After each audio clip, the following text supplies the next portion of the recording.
जमिनीतून ज्वलनशील पदार्थ वाहायला लागला. ज्वालामुखीची अफवा पसरली. जालना शहरातील सामनगाव रोड परिसरातून एक धक्कादायक आणि तितकीच रहस्यमयी बातमी समोर आली.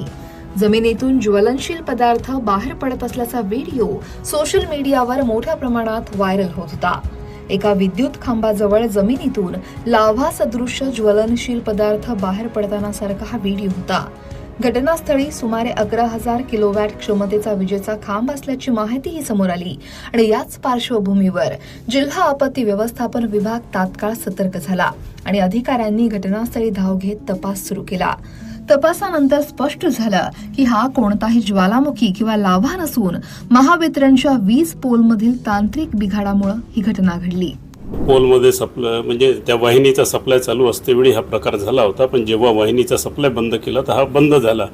त्याच्यामुळे हा जो अर्थ होता जो जमिनीत येणारा तो मिळाला नाही त्या आणि रॉक पूर्ण खडकाळ असल्यामुळे मिळालेला नाही आणि त्यामुळे हा प्रकार झालेला आहे. ते आगीसारखं असं बाहेर निघालेल्यासारखं तर एखादी जसं लावा राहते त्या पद्धतीचा वाटत होता, पण तो हा प्रकार जो आहे तो जो आहे हा खडक होता तो खडक वितळला. तो साधारणतः होतं सर, अर्थिंग नाही मिळाली तर असं होते. अर्थिंग जिथे मिळाली नाही त्यावेळेस तो अर्थिंग मिळाली नाही त्यावेळेस तो तिथे प्रकार होण्याची शक्यता असते. ते व्हिडिओ व्हायरल झालेले आम्ही सुद्धा बघितले. त्या व्हिडिओची दखल घेऊन आम्ही तात्काळ अधीक्षक अभियंता महावितरण यांच्याशी संपर्क साधला आणि त्यांना या घटनेचं गांभीर्य लक्षात घेता तात्काळ तिथे टीम पाठवून आवश्यक कारवाई करण्यासंदर्भात सूचना केल्या होत्या. त्यानुसार त्यांनी असं कळवलं आहे की तो 11 केव्हीच्या लाईनमध्ये तांत्रिक बिघाड होऊन खाली जो खडकाळ जमीन होती त्याच्यामध्ये तो लाव्यासारखा पदार्थ वितळून बाहेर आला. तर हे कुठलंही म्हणजे नैसर्गिक आपत्ती किंवा कोणत्याही प्रकारची आपत्ती नाही आहे किंवा भूगर्भातलाही काही हे नाही आहे. तर हा केवळ तांत्रिक बिघाडामुळे निर्माण झालेला प्रकार होता. नागरिकांनी म्हणजे अफवावर विश्वास ठेवू नये आणि घाबरण्यासारखं काही कारण नाही. संबंधित पोलमधून अर्थिंग होत असल्यानं आणि खडकाळ जमिनीशी संपर्क आल्यामुळे जमिनीतून ज्वलनशील पदार्थ बाहेर आल्याचं आढळलं. दरम्यान ARM आणि RSJ पोलच्या संपर्कात आल्यानं विजेचा धक्का बसून ही प्रतिक्रिया निर्माण झाल्याची माहिती अधिकाऱ्यांनी दिली.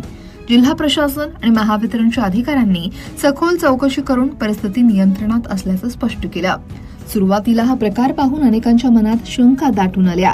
हा नैसर्गिक वायूचा साठा असू शकतो असं म्हणाले, तर काही जणांना हा केमिकल गळतीचा संशय वाटला. या घटनेमुळे पर्यावरणाला धोका निर्माण होऊ शकतो का असा प्रश्नही निर्माण झाला. पण खरं कारण समोर आलं आणि सगळ्यांनी सुटकेचा निश्वास टाकला. नागरिकांनी घाबरून जाऊ नये आणि तसंच कोणत्याही अफवांवर विश्वास ठेवू नये असं आवाहन यावेळी प्रशासनाकडून